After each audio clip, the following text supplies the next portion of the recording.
I need advice from fellow Redditors about my complicated situation. I'm Marcus, 37M, and this story begins in early 2022, but I need to provide some background first. I met Rachel, 35F, during college in 2011. We were both business majors, and she sat next to me in economics class. After graduation, we dated for 2 years before getting married in 2013. My father owned a small electronics repair shop that he started in the 1980s. He taught me everything about electronics since I was young, and I worked there throughout high school and college. When he passed away in 2015 from a heart attack, I inherited the business. It wasn't making huge profits, but it provided a comfortable living for our family. Rachel worked at a local daycare center called Sunshine Kids. She started as an assistant teacher in 2016 and seemed to love working with children. Our daughter Lily, 8F, was born in 2014, and we enrolled her in the same daycare where Rachel worked when she turned 2. Everything seemed perfect until January 2022. I started experiencing severe back pain and unexplained weight loss in late 2021. I ignored it initially, thinking it was stress from work. Rachel kept urging me to see a doctor, but I was too busy with the holiday rush at the shop. Finally, in January 2022, the pain became unbearable, and I went to the hospital. After numerous tests and a biopsy, I was diagnosed with stage 4 pancreatic cancer. The doctors gave me 6 months to live. The diagnosis hit us hard financially. My health insurance covered some expenses, but the co-pays and experimental treatments quickly drained our savings. I had to reduce my hours at the shop, and eventually stopped working altogether as the chemotherapy took its toll. We had to hire someone to manage the shop, which further reduced our income. Rachel's behavior changed drastically after my diagnosis. She stopped sleeping in our bedroom, claiming my night sweats from chemo bothered her. She began spending more time at work and with her friends. When I asked her to accompany me to chemotherapy sessions, she always had excuses about work commitments or Lily's activities. My older sister Maria, 42F, lived in another state and worked as a marketing executive. When she learned about Rachel's behavior, she immediately took a leave of absence and moved in with us. Maria had always been protective of me since we lost our mother to breast cancer when I was 12. She used her savings to help with my medical bills and took care of me during the worst days of chemo. 3 months into my treatment, Rachel handed me divorce papers. I was throwing up in the bathroom after a particularly rough chemo session when she slid them under the door. She said she couldn't watch another person die of cancer after losing her own father to lung cancer years ago. She also mentioned needing to secure Lily's future since I would be gone soon. The papers included her petition for full custody due to my medical condition. I was too weak to fight and sign the papers. Maria was furious and called Rachel every name in the book, but I asked her to let it go. I didn't want my last months to be filled with legal battles. The divorce was finalized quickly since I didn't contest anything. A month later, Maria's friend Kelly, 39F, who also worked at Sunshine Kids, revealed that Rachel had been dating William, 45M, the daycare owner. Kelly witnessed them getting close during lunch breaks and staff meetings over the past few months. Within weeks of our divorce, Rachel and Lily moved into William's house in the expensive part of town. Then something unexpected happened. My oncologist, Dr. Chen, selected me for an experimental drug trial. The treatment was brutal, but by December 2022, my cancer was in remission. The medical team called it a miracle, as this type of pancreatic cancer usually has a very low survival rate. During my recovery, I received news that my Uncle Thomas, 68M, had passed away in Australia. Uncle Thomas moved to Australia in his 20s and built a successful chain of electronic stores. He never married or had children, and we kept in touch through video calls every month. He left his entire estate to me, including his business empire worth millions. I tried maintaining a relationship with Lily throughout this period, but Rachel made it increasingly difficult.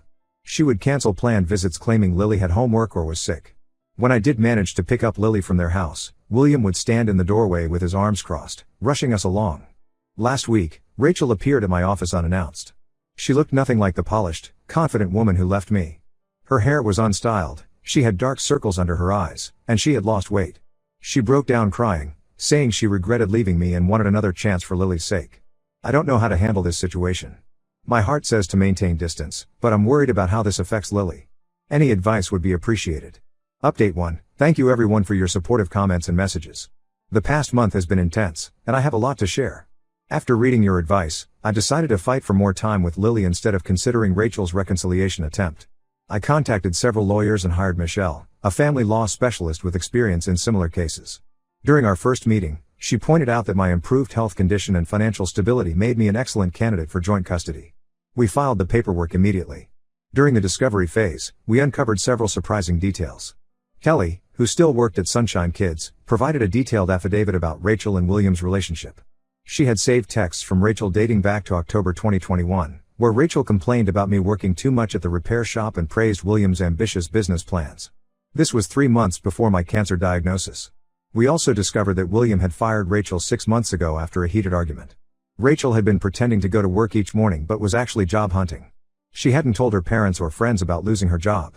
Several former employees came forward revealing that William had a pattern of dating his employees and then firing them when things went sour. The custody investigation revealed more troubling information. Lily's teacher noticed behavioral changes over the past year. My daughter went from being an outgoing, happy child to becoming withdrawn and anxious. The teacher documented incidents where Lily came to school without lunch because William said they needed to cut expenses. Kelly also shared security camera footage from the daycare showing William aggressively yelling at staff members, including Rachel. When the court-appointed guardian ad litem interviewed Lily, she revealed that William often screamed at her for small things like leaving toys on the floor or making too much noise during his important business calls.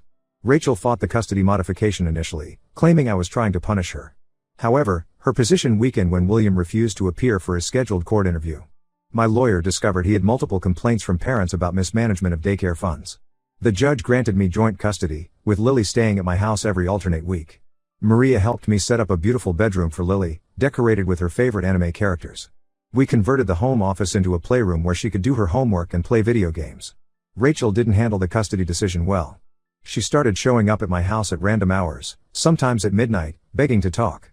During one visit, she admitted that William had pressured her to leave me after my diagnosis, promising her a better life. She claimed she was scared of ending up a young widow with a child and no financial security. I recorded all these conversations following my lawyer's advice. After the 5th unannounced visit, Michelle sent Rachel a formal warning letter. Rachel's response was to start calling my sister at her workplace, trying to convince Maria to speak on her behalf. The situation remains tense, but Lily seems happier with the new arrangement. She's slowly opening up about her time at William's house, and some of her revelations are concerning. I've scheduled a meeting with my lawyer to discuss our next steps. Update 2. The situation has taken several dramatic turns in the past 2 weeks.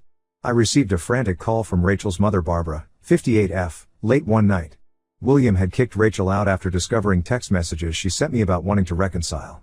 She's now living in her old bedroom at her parents' house. Some context about Rachel's parents, Barbara and Richard, 60M, never approved of our marriage. They wanted Rachel to marry into money and often compared me to her wealthy cousin's husbands. When I started the electronics repair shop after my father's death, Richard called it a dead-end job at our Christmas dinner. After my cancer diagnosis, they supported Rachel's decision to leave me, saying she needed someone more financially stable for Lily's future. Now they're singing a different tune. Barbara called me multiple times, explaining how Rachel was young and confused when she left me. Richard even stopped by my shop, awkwardly attempting to discuss water under the bridge and asking about potential job openings in my expanding business. During Lily's recent stays with me, she revealed more about life with Rachel and William. Apparently, William had a gambling problem and often spent entire weekends at a casino 2 hours away. He would return angry and take it out on Rachel, throwing things and screaming about money. Lily said she would hide in her room with headphones on during these episodes. William's financial problems were worse than anyone knew. He had mortgaged the daycare building to cover gambling debts. When parents started withdrawing their kids due to staff turnover and neglect, he pressured Rachel to approach me for investment money. This explained her sudden appearance at my office and talk about reconciliation. I've been attending a cancer survivors support group to help process everything that happened. That's where I met Rebecca, 36F, a breast cancer survivor who runs a non-profit helping cancer patients with daily tasks like grocery shopping and house cleaning. We connected over our shared experiences and started having coffee after group meetings. Rebecca lost her husband during her cancer treatment, but for different reasons. He was a firefighter who died in the line of duty. She understands the complexity of relationships affected by serious illness. We've been seeing each other for about a month now, taking things very slowly. Rachel found out about Rebecca through Lily, who mentioned how Rebecca helped her bake cookies for a school event. Rachel showed up at my office again, this time angry rather than apologetic. She said I had no right to bring random women around our daughter. When I asked her about William's presence in Lily's life, she threw a potted plant at my desk and had to be escorted out by security. The incident was captured on office security cameras. My lawyer is now preparing restraining order paperwork. We're also documenting everything for a potential modification of the custody arrangement. Update 3. It's been a challenging month since my last update. The restraining order against Rachel was granted after she attempted to break into my house at 2 a.m. She was intoxicated and crying about how everything was falling apart. My security cameras caught her trying to climb through Lily's bedroom window. Thankfully, Lily was staying at my sister's house that night because Maria wanted to take her shopping the next morning. The police arrived quickly and found empty wine bottles in Rachel's car. They also discovered printed copies of my business financial records and bank statements in her trunk. After questioning, Rachel admitted that William had asked her to gather information about my assets for a potential lawsuit. He planned to claim that my inheritance technically belonged to Lily since it came from her great-uncle. This incident prompted a thorough investigation into William's activities. His daycare's financial records showed years of mismanagement and potential fraud. Several parents had paid for annual memberships just weeks before he announced the daycare's closure. The police are now investigating whether he knew the business was failing when he accepted these payments. When the daycare shut down, many disturbing stories emerged. Former employees came forward with allegations of bounced paychecks and unsafe conditions for children. One teacher revealed that William often used the daycare's funds to cover his gambling losses, leaving them without basic supplies like diapers and snacks. Rachel's parents finally showed their true colors again.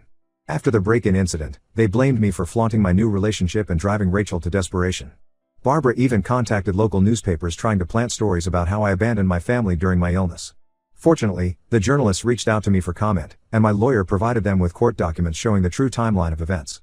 The custody situation has changed significantly. Following the break-in attempt and the revelations about William's planned lawsuit, my lawyer filed for emergency custody modification. The judge granted me temporary full custody with Rachel receiving supervised visitation twice monthly at a family center. Lily has been seeing a child counselor to process everything. During these sessions, she revealed more about the emotional abuse she witnessed at William's house. The counselor's report was instrumental in the judge's decision to modify custody. Rebecca has been incredibly supportive throughout this chaos. She helps Lily with homework and introduced her to art therapy, something that helped Rebecca's own children cope with their father's death. However, we're still taking our relationship slowly, focusing primarily on creating a stable environment for Lily. Maria continues to be our rock.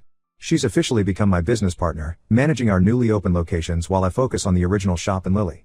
Her marketing expertise has helped us expand faster than I expected. A small part of me feels pity for Rachel, watching her life unravel like this. But then I remember those months of lying alone in a hospital bed, thinking I was dying, while she built a new life with William. Some betrayals can't be undone, no matter how much someone claims to regret them. Life is settling into a new normal. Lily's grades are improving, and she started taking karate classes. I'm still cancer-free, though the fear of recurrence never quite leaves. Most importantly, I've learned that sometimes losing what you thought you needed makes room for something better. I won't be updating this post again. Thank you all for your support and advice throughout this journey. Your comments helped me stand firm when I was tempted to give Rachel another chance, and for that, I'll always be grateful.